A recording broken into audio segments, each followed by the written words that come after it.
Hello mga ka-hype! So ngayong araw nga mga ka-hype, samahan nyo kaming mamili ng aming pagkain sa loob ng isang buwan. Dahil isang buwan pa ulit bago tayo sumahod. At ilang minuto nga lang ang lumipas at dumating na si Kuya Boy. Shoutout nga pala kay Kuya Boy. Sobrang bait niyan. Ating kabayan dito sa Bisya. At mula nga dito sa lugar namin, kailangan pa namin bumiyahe ng malayo bago makarating sa bayan ng Bisya. Kaya isang beses lamang kami sa isang buwan makapunta sa bayan dahil na rin sa taas ng pamasahe. Kung mapapansin nyo, puro disyerto ang nakapaligid sa amin. Kaya nakakamiss din talaga magtrabaho malapit sa bayan. Hindi katulad dito sa lugar namin na puro disyerto at puro camel ang makikita mo. At habang kasagsagan nga ng aming biyahe, napansin namin yung isang camel na parang pumaparada sa gitna ng kalsada. Hey, kaway ka naman dyan!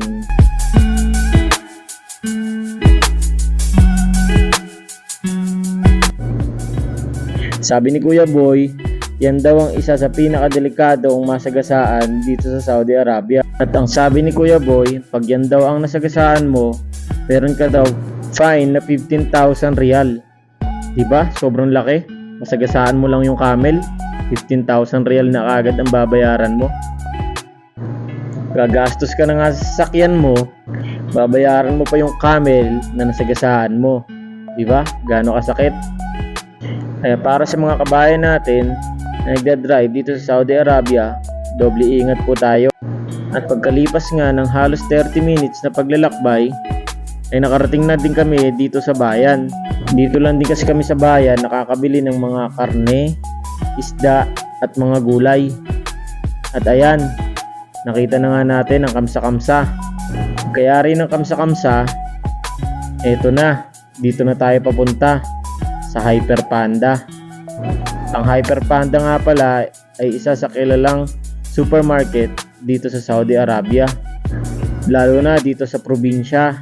Ang problema lang dito, konti lang yung mga Filipino food na makikita mo at mabibili mo.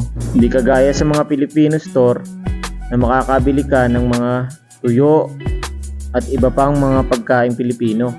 Pero kahit paano, makakabili tayo dito ng mga gulay, isda at mga karne. Kahit paano may mga dilata na din. At eto na nga, bumaba na nga kami sa sasakyan.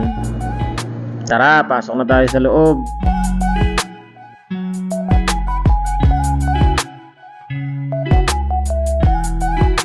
Welcome to Hyper Panda. Siyempre, kuha na din tayo ng pushcart natin.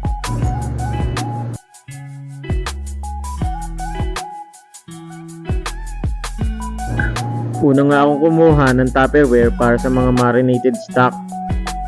At pumunta naman tayo dito sa mga paborito kong maanghang. At eto nga ang aking napili, Nongshim noodles. At grabe, tumaas na naman nga ang presyo ng ligo. Halos kulang 100 ang presyo kada isang piraso. Kaya dalawa lang ang kinuha ko. Tapos, eto lang ang available na isda. Sobrang lalaki nga ng tilapia dito. Kaya hindi na din ako kumuha. Wala din silang galunggong. Yun pa naman sana yung gusto ko. Dahil wala tayo nabiling isda, lipat na lang tayo dito sa mga beef. Kahit eto na lang, may stock natin. Kumuha na din ako niyan kahit 4. Siyempre, punta na din tayo dito sa gulay. Yan, meron sila ditong upo, kalabasa, at marami pang iba. At meron din sila ditong mga labanos at ibang dahon-dahon. At ito nga lahat ng napili natin. Kumuha tayo ng carrots, talong, at ang paborito kong ampalaya. Yan, at kumuha din ako ng repolyo, kalabasa. Pangpalinaw ba ng mata? So ayun na nga, uuwi na kami. Tapos na kaming makapamili para pang isang buwan. Kaya salamat sa pakikinig. Ingat!